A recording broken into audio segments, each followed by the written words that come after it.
He plays a person from the middle of America with tumbleweeds and horses and cows.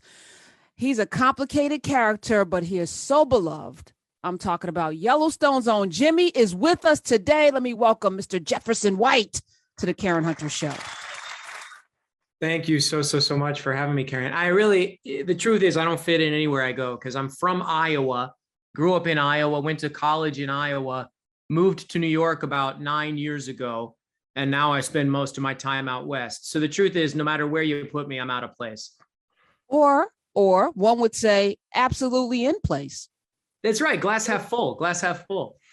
Yeah, you fit in everywhere. I was watching the outtakes and I was like, New York, that vibe, because you came to New York to be discovered. So tell us the journey, Jefferson, from Iowa, from the middle of America from milk toast to hard scrabble. Tell us that journey. So I grew up in a tiny town called Mount Vernon in eastern Iowa, and my mom is a public librarian in a neighboring, even smaller town called Lisbon, population, I think something like 1,500. And so when I was growing up, my mom has a background in theater, and she would do puppet shows for kids at her library, and I would help her with the puppet shows. So that was kind of my first introduction to acting.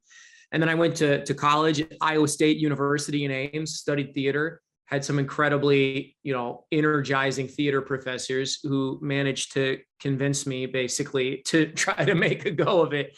So then I moved to New York in about 2013, worked at a restaurant for a couple of years, started auditioning, and got really lucky basically.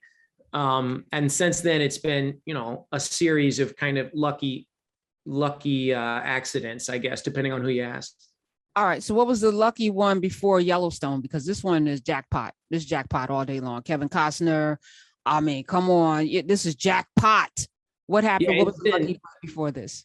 It's been, this one has been really transcendent. And also just the opportunity, as an actor, job security is an absolute myth. Everybody in any creative field knows that, you're lucky if you have a job that lasts 6 months. So working on this for 4 years has been by far, the best job I've ever had, and such a sort of tremendous opportunity. Before this, I was just honestly really lucky to get kind of passed along through a few different shows. So I worked on a show called The Americans on FX.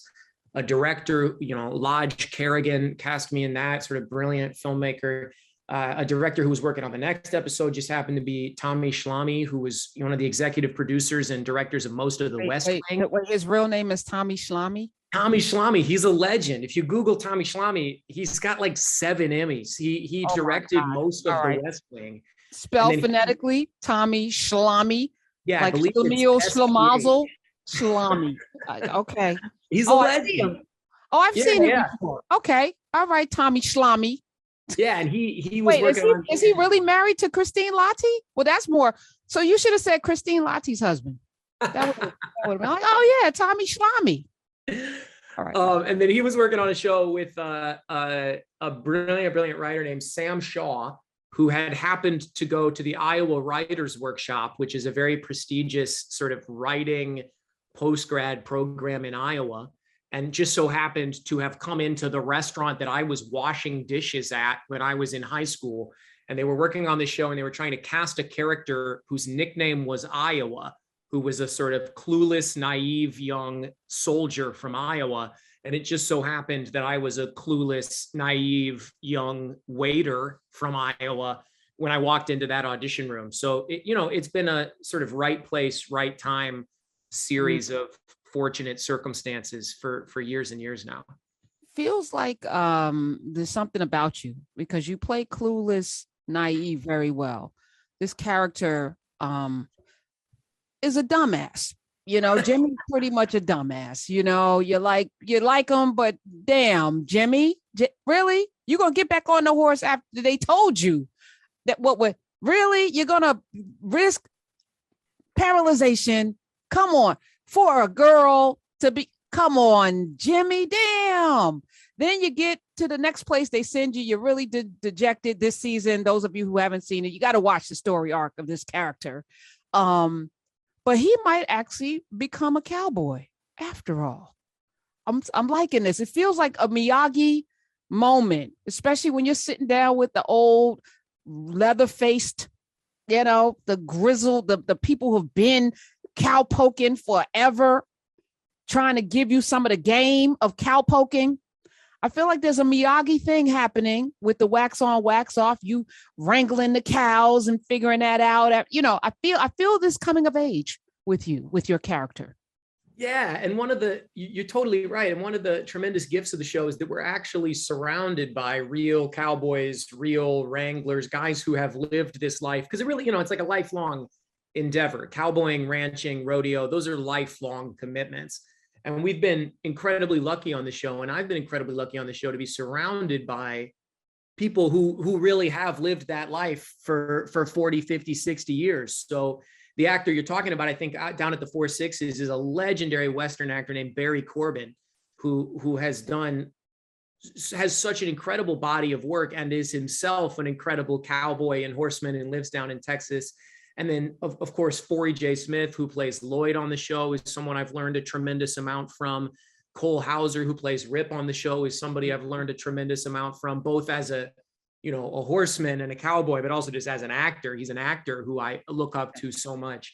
So I'm lucky to be, on my Karate Kid journey, mostly getting kicked in the face and every now and then landing a punch. Yes.